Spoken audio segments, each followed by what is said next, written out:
Hello friends, എല്ലാവർക്കും പുതിയ വീട്ടിലേക്ക് വീണ്ടും സ്വാഗതം. സോ നമ്മളിന്ന് ഹണ്ടർ 350യുടെ റിവ്യൂ ആയിട്ടാണ് വന്നിട്ടുള്ളത്. സോ ഇതാണ് നമ്മുടെ വണ്ടി.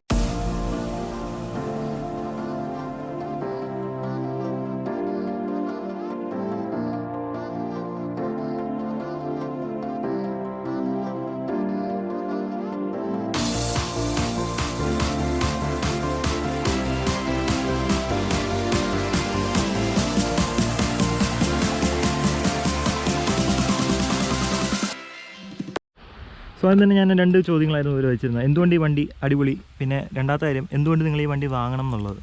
സോ ഒരു ബിഗിനർ ആണെങ്കിൽ നിങ്ങൾക്ക് പറ്റിയൊരു വണ്ടിയായിരിക്കും. കാര്യം എന്ന് പറയുന്നത് വണ്ടി എക്സ്ട്രീംലി ലൈറ്റാണ്.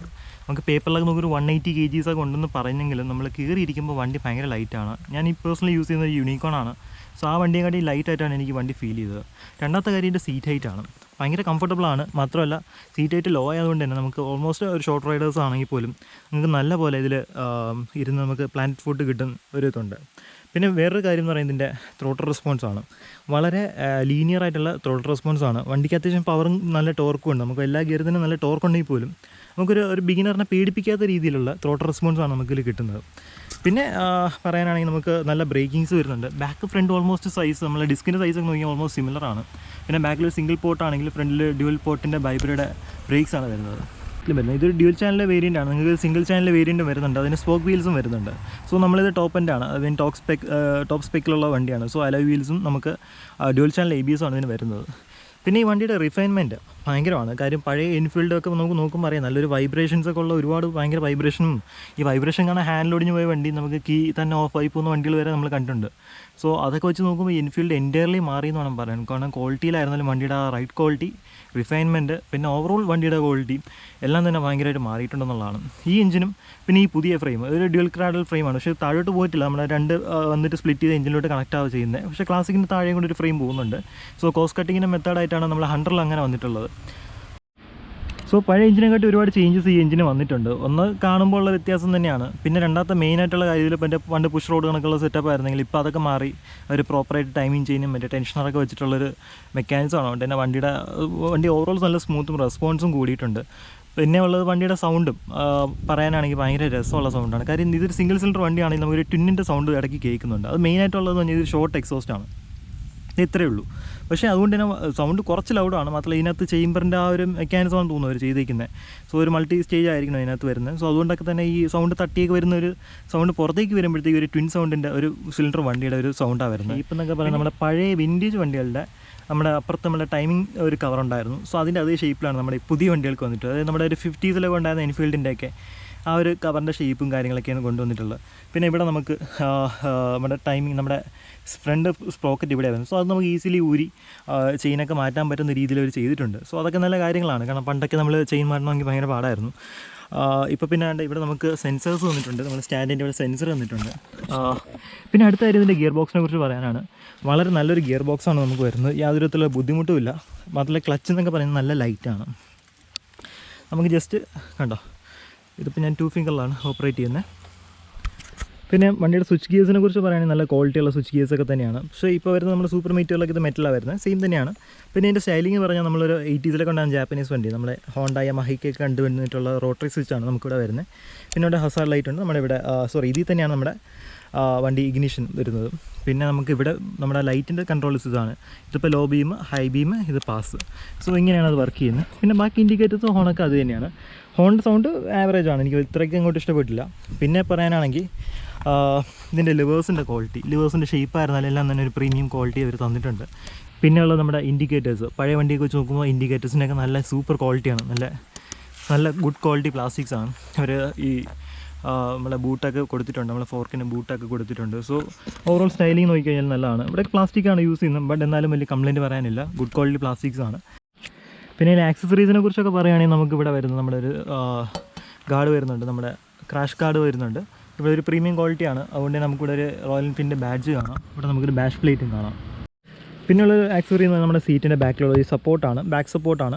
ഇത് നല്ല ക്വാളിറ്റി മാത്രമല്ല, ഇത് ഭയങ്കര കംഫോർട്ട് വരുന്നൊരു ബാക്ക് റെസ്റ്റും കൂടെയാണ്. കാരണം കയറി ഇരുന്ന് കഴിഞ്ഞാൽ നമ്മുടെ വീട്ടിലൊരു സോഫ ഇരിക്കുന്ന അതേ ഫീലാണ് നമുക്ക് കിട്ടുന്നത്.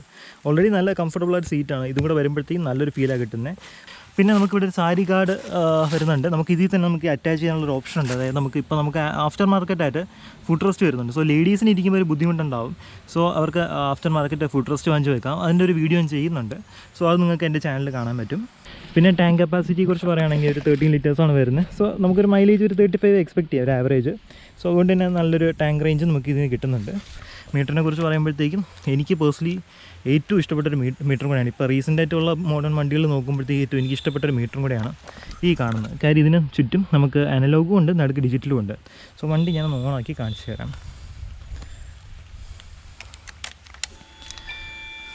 ഓക്കെ, കണ്ടോ നമുക്കിവിടെ ട്രിപ്പ് എ വരുന്നുണ്ട്, ട്രിപ്പ് എ, ട്രിപ്പ് ബി, പിന്നെ നമ്മുടെ ഓടോയാണ് വരുന്നത്. പിന്നെ ഇതിൽ എക്കോ മോഡും അങ്ങനെയുള്ള കാര്യങ്ങളൊക്കെ ഉണ്ട്. നമ്മുടെ ടൈം, പിന്നെ ഫ്യൂവൽ ഇതാണ് വരുന്നത്. നമ്മുടെ മുകളിൽ 2-3 ബാറായിട്ട് നമുക്ക് കാണാൻ പറ്റുന്നുണ്ട്. പിന്നെ ഇവിടെ നമ്മുടെ സ്പീഡോ താഴെ കുറേ ഇൻഡിക്കേഷൻസും വരുന്നുണ്ട്. പിന്നെ നമ്മുടെ സ്റ്റാൻഡേർഡ് മിറേഴ്സൊക്കെ തന്നെയാണ്. കുറച്ചുകൂടെ ക്വാളിറ്റി കൂടിയിട്ടുണ്ടെന്ന് എനിക്ക് തോന്നുന്നുണ്ട്.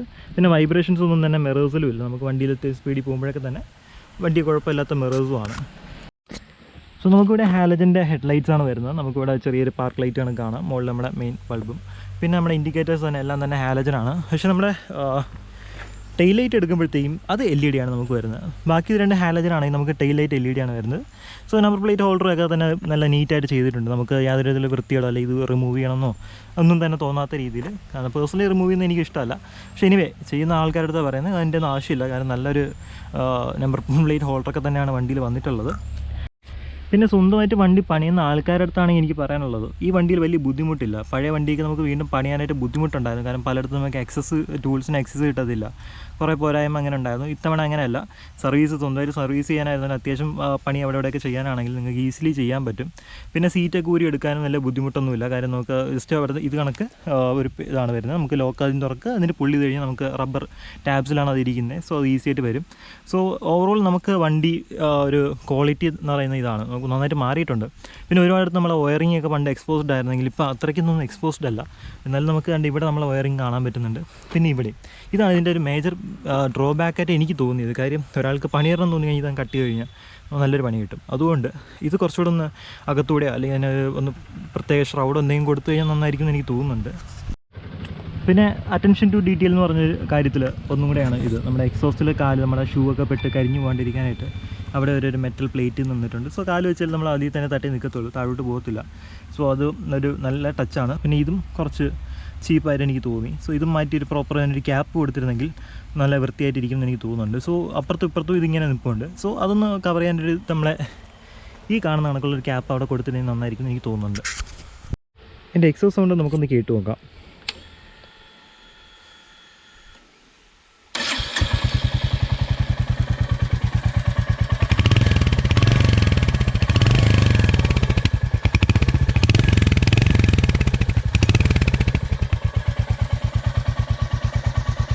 ഇതിൻ്റെ റൈഡിനെ കുറിച്ച് പറയുമ്പോൾ നല്ല അഭിപ്രായമാണ്. കാര്യം എന്ന് വെച്ച് കഴിഞ്ഞാൽ നല്ല സ്മൂത്താണ്. നമുക്ക് എൻജിൻ പഴയ എൻഫീൽഡ് കണക്കല്ല, നല്ലപോലെ റിഫൈൻഡാണ്. നമുക്ക് യാതൊരു വിധത്തിലുള്ള വൈബ്രേഷൻസ് ഇല്ല.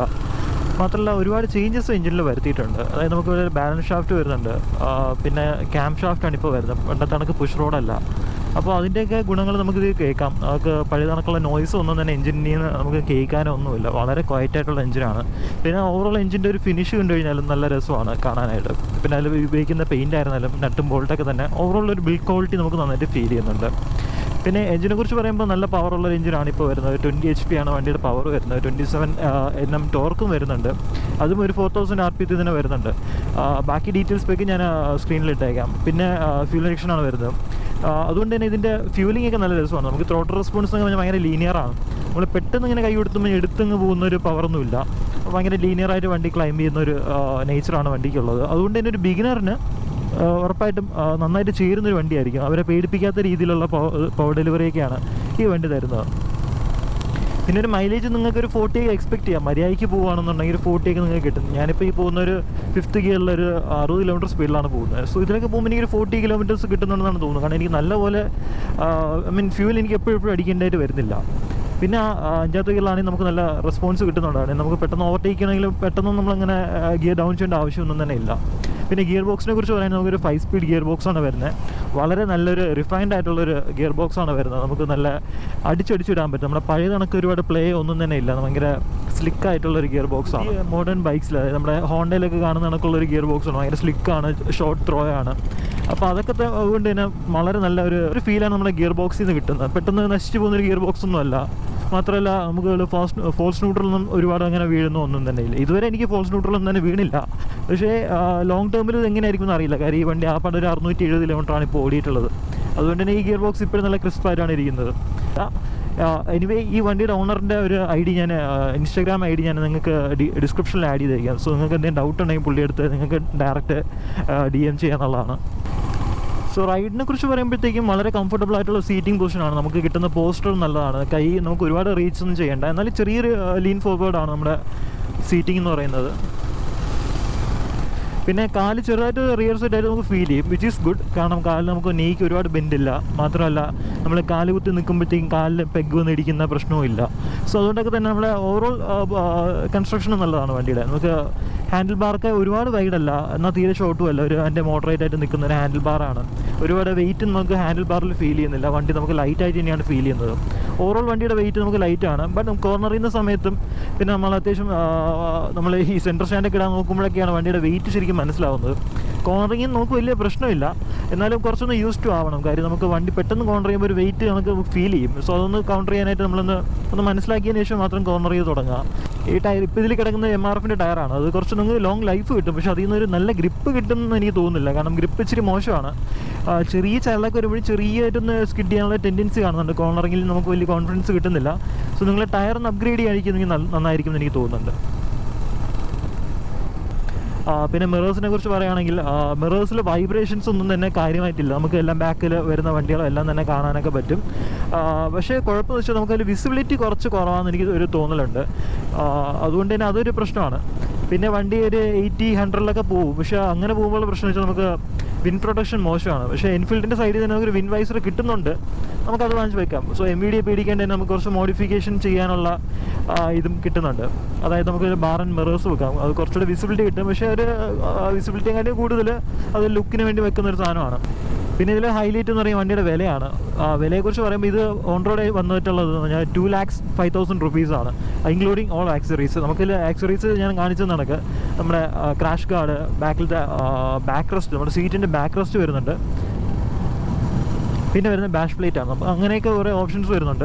പിന്നെ ഇത് ടോപ്പ് ആൻഡ് വേരിയൻ്റ് ആണ്. ഇതിൽ ഡ്യുവൽ ചാനൽ ABS ആണ് വരുന്നത്. സോ ഇത്രയും ടോപ്പ് സ്പെക്കിൽ നമ്മൾ ഈ വണ്ടി അത്യാവശ്യം ആക്സറീസ് ഒക്കെ ചേർത്ത് എടുത്തിട്ട് പോലും 2,05,000 ഉള്ളൂ.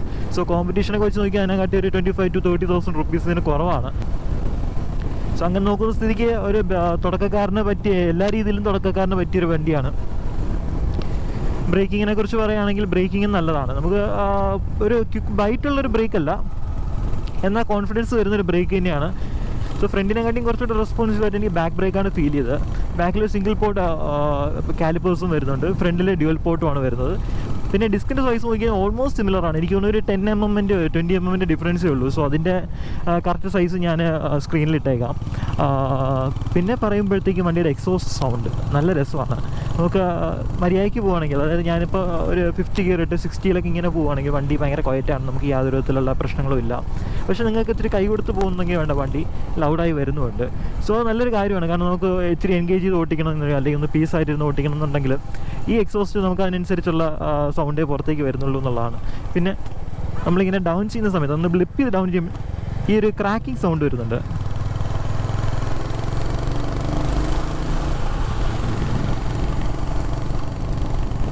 സോ അങ്ങനെ ഡൗൺ ചെയ്യുന്ന സമയത്ത് നമുക്കൊരു പൊട്ടുന്ന സൗണ്ട് വരുന്നുണ്ട്. ഭയങ്കര രസമാണ് നമുക്ക്. അതുകൊണ്ട് തന്നെ നമുക്ക് കുറച്ചുകൂടെ ഒന്ന് എൻഗേജ്ഡ് ആയിട്ടിരുന്ന് ഓടിക്കാനുള്ള ഒരു തോന്നലൊക്കെ ഉണ്ടാകും. നമുക്ക് കോർണറിങ് ഒക്കെ വരുമ്പോൾ ഡൗൺ ചെയ്തിട്ട് അങ്ങനെയൊക്കെ പോകുമ്പോൾ ഭയങ്കര രസമാണ്. പിന്നെ കോർണറിങ് മോശമല്ല, കാരണം ഞാൻ അത്യാവശ്യം നല്ലപോലെ കോർണറിങ് ഒരുപാട് ചെയ്ത് നോക്കി, കൊള്ളാം. പക്ഷേ ഞാൻ പറഞ്ഞ പോലെ അതിൻ്റെ ടയറും പിന്നെ ആ ഒരു വെയിറ്റിനെ കൗണ്ടർ ചെയ്യാനും പഠിച്ചു കഴിഞ്ഞാൽ വണ്ടി കോർണർ ചെയ്യാനും അടിപൊളിയാണ്. പിന്നെ കൈക്ക് നമുക്ക് ഒരുപാട് വെയിറ്റ് ഒന്നും ഫീൽ ചെയ്യുന്നില്ല. വണ്ടി അത്യാവശ്യം വെയിറ്റുള്ള വണ്ടിയാണെങ്കിൽ നമ്മൾ കയ്യിലൊന്നും അങ്ങനെ വണ്ടിയുടെ വെയിറ്റ് ഫീൽ ചെയ്യുന്നില്ല. വണ്ടി ഓവറോൾ നമുക്ക് അങ്ങനെ വെയിറ്റ് ഫീൽ ചെയ്യുന്നില്ല. ആ പടം ചെറുതായിട്ട് കോർണർ ചെയ്യുന്ന സമയത്തും സെൻട്രൽ സ്റ്റാൻഡ് ഇടുമ്പോഴും മാത്രമാണ് വണ്ടിയുടെ വെയിറ്റ് നമുക്ക് അറിയപ്പെടുന്നത്. സസ്പെൻഷനെ കുറിച്ച് പറയുമ്പോഴത്തേക്കും ഇതുപോലുള്ള നല്ല റോഡിലൊന്നും വലിയ പ്രശ്നമില്ല. ചെറിയ ബമ്പി റോഡാണെങ്കിൽ നമുക്ക് വലിയ പ്രശ്നമില്ലാത്തൊരു സസ്പെൻഷനാണ്. അത്യാവശ്യം ഷോക്കെല്ലാം തന്നെ അബ്സോർബ് ചെയ്യുന്നുണ്ട്. പക്ഷേ റഫ് റോഡ്സിലോട്ട് ഇറങ്ങുമ്പോഴത്തേക്കും നല്ലപോലെ ഇടി കിട്ടുന്നുണ്ട് ബാക്കിൽ നിന്നും ഫ്രണ്ടിൽ നിന്നും. സ്പെഷ്യലി ബാക്കിൽ നിന്നാണ് നമുക്ക് ആ ഒരു ഇടി മൊത്തം വരുന്നത്. സോ നിങ്ങളിപ്പോൾ ഒരു ക്ലാസിക് എടുക്കാൻ പ്ലാനുള്ള ഒരു വ്യക്തിയാണെന്നുണ്ടെങ്കിൽ ഉറപ്പായിട്ട് ഈ വണ്ടിയും കൂടെ ഒന്ന് കൺസിഡർ ചെയ്യുക. ഇപ്പോൾ ക്ലാസിക്കും തമ്മിലുള്ള മേജറായിട്ടുള്ള വ്യത്യാസം എന്ന് വെച്ച് കഴിഞ്ഞാൽ ക്ലാസിക്കിൻ്റെ റൈഡ് ക്വാളിറ്റി നല്ലതാണ്. അതായത് അതിൻ്റെ സസ്പെൻഷൻ നല്ല സോഫ്റ്റാണ്. അതുകൊണ്ട് തന്നെ നിങ്ങൾക്ക് ആ ബമ്പും കാര്യങ്ങളും കുഴിയിലൊക്കെ ഇറങ്ങുമ്പോഴത്തേക്കും ആ വണ്ടി നല്ലപോലെ സോക്ക് ചെയ്യുന്നുണ്ട്. പക്ഷേ ഈ വണ്ടി അങ്ങനെയല്ല, കുറച്ച് റഫായിരിക്കും. പക്ഷേ ക്ലാസിക് നല്ല ഹെവിയാണ്. നിങ്ങൾക്ക് സിറ്റി യൂസിലൊക്കെ തന്നെ അത് കൊണ്ടു നടക്കാൻ ഇച്ചിരി ബുദ്ധിമുട്ടുണ്ടാകും. മെനൂവർ ചെയ്യാനൊക്കെ തന്നെ പാടാണ്. ഓവറോൾ നല്ല വെയിറ്റും ഉള്ളൊരു വണ്ടിയാണ്. പക്ഷേ ഈ വണ്ടി അങ്ങനെയല്ല, വളരെ ലൈറ്റാണ്. പേപ്പറിൽ ഇച്ചിരി വെയിറ്റ് ഉണ്ടെന്ന് തോന്നിയാലും ഈ വണ്ടി നല്ല ലൈറ്റാണ്. നിങ്ങൾക്ക് സിറ്റിക്കകത്തൊക്കെ ഈസിലി കൊണ്ടു നടക്കാൻ പറ്റും. ഇനി ഈ വീഡിയോ എല്ലാവർക്കും ഇഷ്ടപ്പെട്ടു എന്ന് വിചാരിക്കുന്നു. തീർച്ചയായും ലൈക്ക് ചെയ്യുക, ഈ ചാനൽ സബ്സ്ക്രൈബ് ചെയ്യുക. ഒരുപാട് കണ്ടൻറ്റ് ഇനിയും വരുന്നതായിരിക്കും. So thank you for watching guys. By.